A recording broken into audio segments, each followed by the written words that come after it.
And a happy Sunday morning, and thanks for choosing Fox 10 News this Sunday morning. I'm Stephen Moody. Gianni Navarro is off this morning. Let's go ahead and take a live look from Key West, Florida there, and all eyes are on Fred, but right now seems like just beautiful conditions right now. I'm going to go ahead and toss it to meteorologist Matt Barentine, who has a look at your local forecast to start the day. Yeah, Fred's basically already passed by Key West, so they're doing just fine down there. But you can see the blob. That is Fred, and there has been some changes. Things have started to come together better for Fred, so this is what we've been anticipating. But the good news is now that it's starting to come together better, the model's finally coming into a good consensus with the storm. So you'll see that here when I put up the forecast in a second. Right now you can see where all this heavy rain is. There are some showers across the northern Gulf, though don't have anything directly to do here with what's called Fred. I say what's called Fred because it still technically is not up into tropical depression or tropical storm strength. It's still technically just an open wave, but it does have winds of 40 miles per hour, which is tropical storm strength. As it gets a better circulation later today, that'll just go ahead and name it, get it back up to tropical storm. So just go ahead and disregard that. Don't worry about that. It's essentially a tropical storm at this point. It's moving to the north-northwest at 8 miles per hour. All right, check out the models. Now there's a better defined low-level center. Finally, this thing's been weak for 48 hours. It's finally starting to come together a bit, and that's allowed all the models to come together. Now look what happens. Yeah, they all come together on where they think it's going to go, which is most likely going to be the Panhandle. Okay, so that's really where we're coming to consensus with all these models. I know yesterday I was more focused on Mobile County, Mobile Bay. So it has shifted, but come on, folks, we're talking 2 counties here, all right? But that makes a difference to us, a big difference, because all the weather is going to be on the east side of the system. Winds of about 50 miles per hour. We don't anticipate this ever getting very strong. And there's that center line you can see right through Santa Rosa County. All the heavy weather will be on the east-hand side of this. So on the west-hand side, I'm thinking for Alabama and Mississippi, not going to get a whole lot out of this, if any at all. And check this out. The tropical storm watches were just put out by the Hurricane Center, and look at what they did. They cut out the Alabama counties. That's how lopsided the storm's going to be. Even if it pulls into Pensacola, not going to be much happening on the Alabama side of things. All right, so Monday's going to be a weird day. There's going to be a day where a couple of our counties in our viewing area get a lot of heavy rain, of course, the gusty winds of a tropical storm. The other half of the area looks like it may be a pretty nice day, just kind of breezy out there with just the occasional shower or squall. So it's going to be kind of weird as we go through this system here with Fred. So today, it's going to be crossing the Gulf, slowly strengthening. Rain bands start early. Actually early Monday morning, maybe even late Sunday night, that's what I meant to say. Landfall late evening here on Monday. Impacts will be rain, gusty wind, high surf.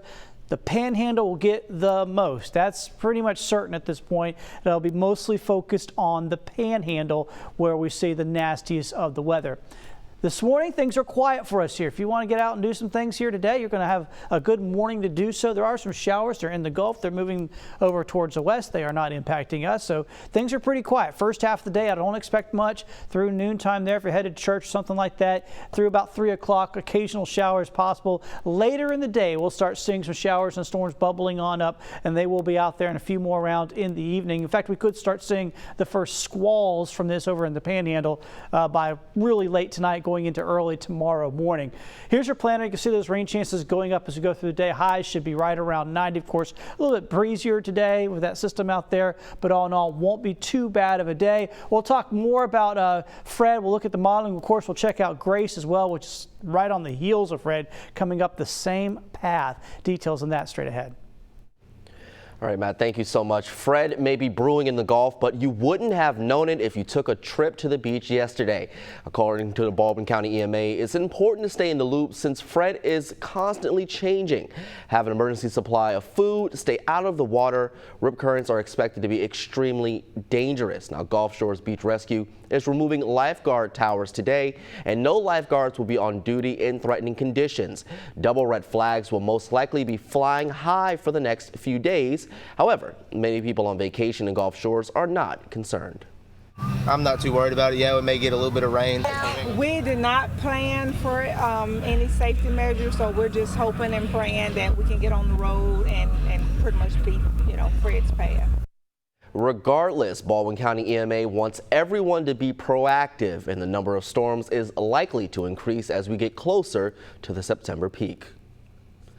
And in case you're not familiar with the beach flag warning system, take a look at your screen. Double reds means that the waters are closed to swimmers and you could face a fine. Single red means the conditions are dangerous. We're talking strong surf and potentially life-threatening rip currents. Yellow flags mean a medium hazard, light surf, that type of thing. And green, that means you're good to go with calm conditions. Now, sometimes a purple will be flying along with these other colors, and that means that there's some dangerous marine life out there, things like jellyfish or sharks in the water. Mobile's Coast Guard Aviation Training Center on standby if needed for Fred. While they never know what they'll encounter, the Coast Guard ATC is ready for the call. These heroes of the skies help people when they need it the most, performing search and rescue missions across the Gulf Coast. Most of that training happening right here at the Gulf Coast ATC Mobile. 24/7 every day of the week, we have ready crews here ready to respond, whether it's a hurricane, tornadoes, maritime SAR, inland search and rescue. This is what our crews train for every day. So it's specifically for a hurricane, they're ready to fly in any kind of weather, any kind of visibility, pretty much any kind of environment that we'll encounter, my air crews can fly through. Meanwhile, earlier this month, the Coast Guard celebrated its 231st birthday. The city of Mobile marking the occasion with a proclamation recognizing August 4th as Coast Guard Day. And now will be a good time to download the free FOX10 News app. That way you can stay on top of all severe weather alerts this hurricane season. Just scan the QR code on your screen to download it or search for it in your app store.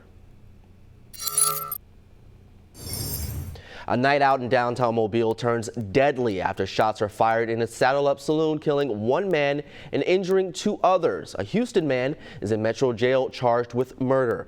Mobile homicide detectives called out in the middle of the night. Downtown saddle-up saloon, the scene of the port city's latest homicide. Shots rang out just after 2 a.m. yesterday morning. 30-year-old Drew Sims lost his life. By all accounts, a talented tattoo artist. Two others taken to the hospital with non-life-threatening injuries. That suspect, 39-year-old Freddie Diaz, arrested on scene. You know, I've never seen crime scene tape in front of my eyes. I had adrenaline pumping. It was surreal, just like capturing life, but it was a surreal of death because I already knew what had happened. According to Shelton, they were on lockdown for at least an hour. Meanwhile, Saddle Up Saloon releasing a statement on its Facebook page. It reads in part, "We will not open this weekend and our sole concern is the recovery physically and emotionally of all our staff and customers. We are praying for the family of the deceased victim and our hearts are lifting his family in prayer." A new trial date is set for a former Alabama nurse charged with her husband's murder. Investigators say he was poisoned with insulin. His body found in the garage of their Huntsville home back in 2018. 35-year-old Marjorie Nikki Capello expected in court beginning October 4th. She's pleaded not guilty. We heard a loud kaboom, and then she leaned back. The baby's back there crying. She's not answering or anything. We're calling her name. She's not talking or responding. That's the 911 call from a woman on Zoom with 21-year-old Shamaya Lynn when police say Lynn's toddler found a gun and it went off, killing her. Police in Adamonte Springs, Florida say the handgun belonged to the child's father and that it appears to have been left loaded and unsecured. The story is heartbreaking and one Brent Moore, director of the Children's Safety Village in Orlando, says should be talked about more. Gun safety has been a major part of his work for decades. Moore says it's important all kids know what to do when they see a gun. Ask the kids, where do you see guns at? And you see them in video games. You have them at, the toy stores. I mean, a lot of times the kids think it's a toy. Right now, investigators are working with the state attorney's office to decide if the father will face charges. The United States is among the nations with the highest rate of new COVID-19 cases, and the number of new U.S. cases this month is more than 3 times the numbers for Iran and India. And health officials are concerned the upward trend will continue. More than 1.5 million new COVID-19 cases so far this month in the U.S., according to Johns Hopkins University. 8 states, Alabama, Arkansas, Florida, Georgia, Louisiana, Mississippi, Nevada, and Texas account for around 24% of the nation's population, but about 51% of COVID-19 hospitalizations in the U.S., according to experts.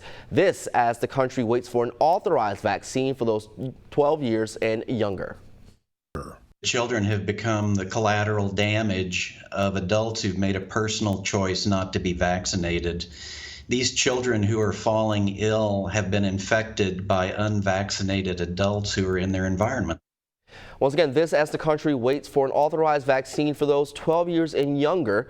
On a state-by-state comparison, the highest rate of new cases per capita is in Louisiana, with Florida in second place. On Friday, Florida reported more than 151,000 new cases over the past week, which is the most infections in a 7-day period there since the start of the pandemic.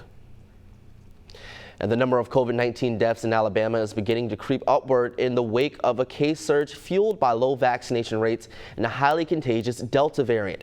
State Health Officer Scott Harris said Alabama is reporting double-digit death numbers for the first time in months. The reported deaths are a reflection of virus transmission that was happening in the state a few weeks ago. Harris said deaths are expected to rise as the state experiences a surge in cases and hospitalizations. And don't forget, the Mobile County Health Department is expanding its COVID testing and vaccine clinic at the shops at Bel Air. The hours for the clinic are Monday through Friday from 9 a.m. to 7 p.m., Saturdays from 10 a.m. to 6 p.m., and on Sundays from noon to 4 p.m. And if you're looking to get the Pfizer vaccine, you can do so on any Thursday. The vaccine is given every Thursday from 8:30 in the morning until 4:30 at the Occupational Health Center in Mobile. That's on Michigan Avenue. The Mobile County Health Department will give the Pfizer vaccine. That means anyone aged 12 and up can get vaccinated. Keep in mind that